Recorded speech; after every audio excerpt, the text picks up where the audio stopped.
Come with me, and you'll be in a world of pure imagination. Take a look, and you'll see into your imagination. Welcome back to the channel. Here is a quick video today. I want to focus on this person right here. Inside Star Wars, The High Republic, meet the Jedi Knights and Masters. StarWars.com reveals new details about the Force-wielding heroes at Lucasfilm's upcoming publishing mega event.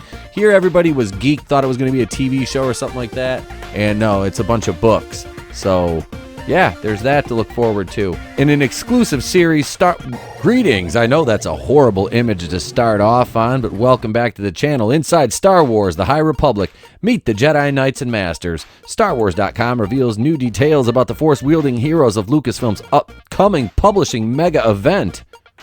As the comic book industry dies, Lucasfilm is trying to reestablish the EU, something they already had established previous to Disney ruining the series, and now they want to they want to put something back together. Morons.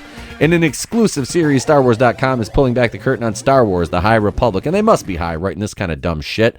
A publishing epic, I don't know how epic it's going to be, set about 200 years before the events of Star Wars The Phantom Menace, with insights from creators, new details, and never-before-seen concept art arriving fall 2020. The story will be explored through multiple voices and span adult and young adult novels, children's books, and comics from a variety of publishers. In this installment, StarWars.com gets its first look at some of the starring Jedi Knights and Masters. For over 1,000 generations, the Jedi Knights were the guardians of peace and justice. Obi-Wan Kenobi's words in Star Wars A New Hope have stayed with fans for years, inspiring questions, images, and wonder. What were the Jedi like at their best? Well, before the rise of Luke Skywalker, how did they function within the galaxy? Who were they? In Star Wars The High Republic, Lucasfilm's upcoming multi-platform epic, we'll find out. Yeah, I'm sure it's going to be really epic. Readers will see a variety of Jedi in this era. Yeah, some non-binary, and I'm sure some eunuchs and... yeah, you know, some gender benders. Publishing creative director Michael Siglane. This is a hopeful, optimistic time when the Jedi are good and noble, and we want to reflect that in their characters while giving them enough depth and dimension so that their individual personalities and idiosyncrasies shine through. The Jedi Knights of the High Republic are both aspirational and inspirational. In short, they're the good guys. That just sounds incredibly boring to me. While the Jedi are undoubtedly the heroes in the High Republic, they promise to be varied, unique, and very quote-unquote human, no matter what their species. See, you don't need to make the Jedi human if they're not humans. Focus on their individual species traits. Don't try to humanize them. I mean, you can make them relatable, but you don't have to make them quote-unquote humanized. This is ridiculous. We've put a lot of time and effort into making our Jedi feel real, like real rounded individuals. Writer fucking Caravan Scott, one of the architects of the High Republic, tells StarWars.com. I wonder if he was the one that wrote diversity on the board twice and underlined it. Like, ugh, God, these people are so stupid. After the rise of Skywalker, they're just like, we'll just double down. What the hell? They are all different, approaching the Force from individual and unique ways, and yet are united with a common goal. They serve not out of unwavering dogma, but a deep passion to protect the light and life. And they're all at different stages in their individual journeys. Some have experience on their side, and some have the exuberance of youth.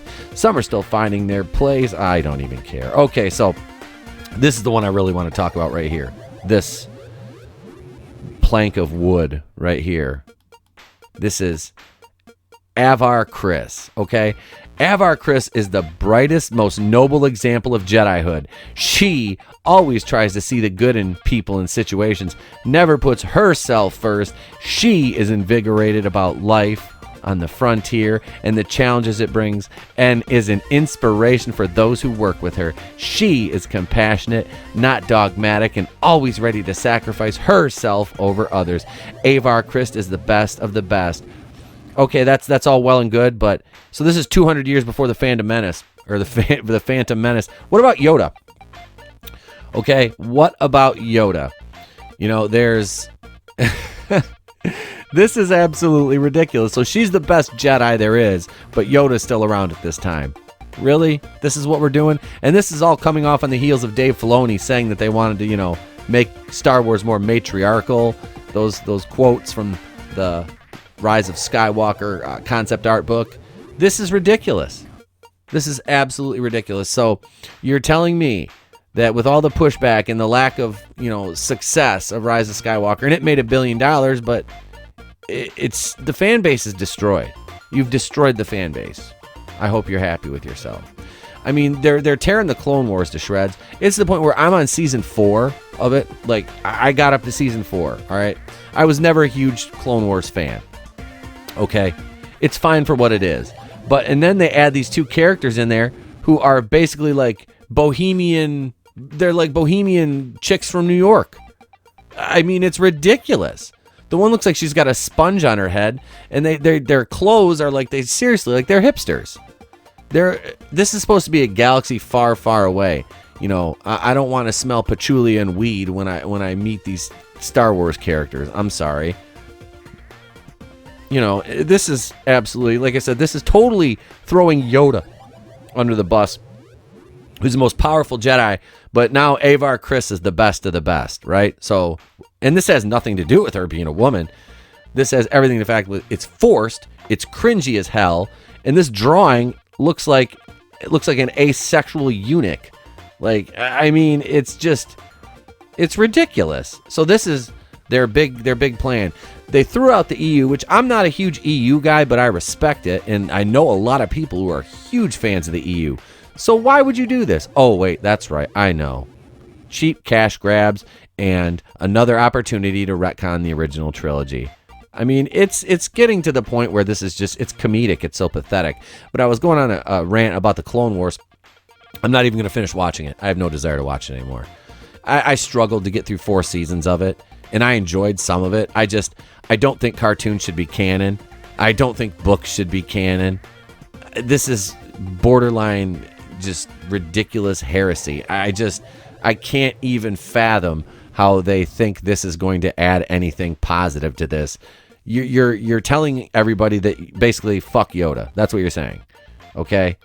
So you got Avar Kriss is the most powerful here. Then you've got let's see, what's this Yahoo's name?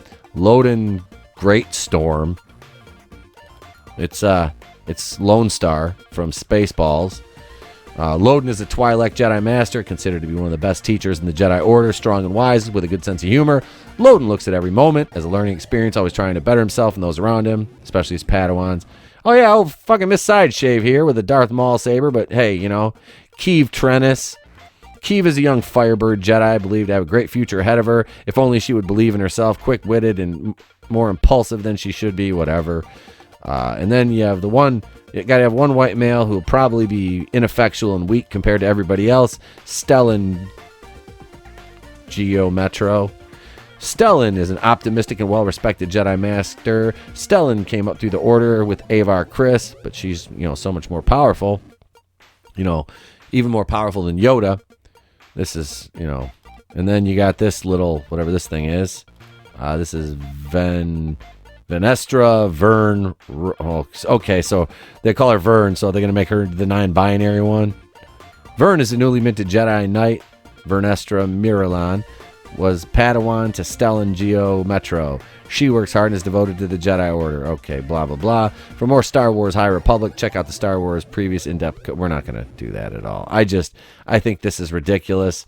I think these characters are cringy, and this is not somebody that's more powerful than Yoda. I'm sorry. But that's it for today, guys. I just wanted to go on a quick rant and show you guys this artwork. If you hadn't had a chance to see it before, this is concept art from the High Republic, which I'm going to cover a little more in depth. But tonight, I will be over on Loitering in Wonderland Studios with Mr. Phoenix West, who is my guest on the program Monday night. We will be watching and discussing Tales from the Crypt. That's right. Come join us, and I will let you know the how, the when, the why, and the where. But you got to go to the Facebook page to find that out. Let's take this thing home. So what do you guys think? How big of a shit show is the High Republic going to be? Here's where you can find us all across social media. You know the drill. Pause the screen if you need the details. Hail the fandom menace, and hail to thee, all 207 of my subscribers. Be sure to hit that button if you're not already a subscriber. Join the Place to Be Reviews. And remember, if I don't see you, have a great day, a pleasant tomorrow, and stay tuned because there's another video, and that's coming up right now.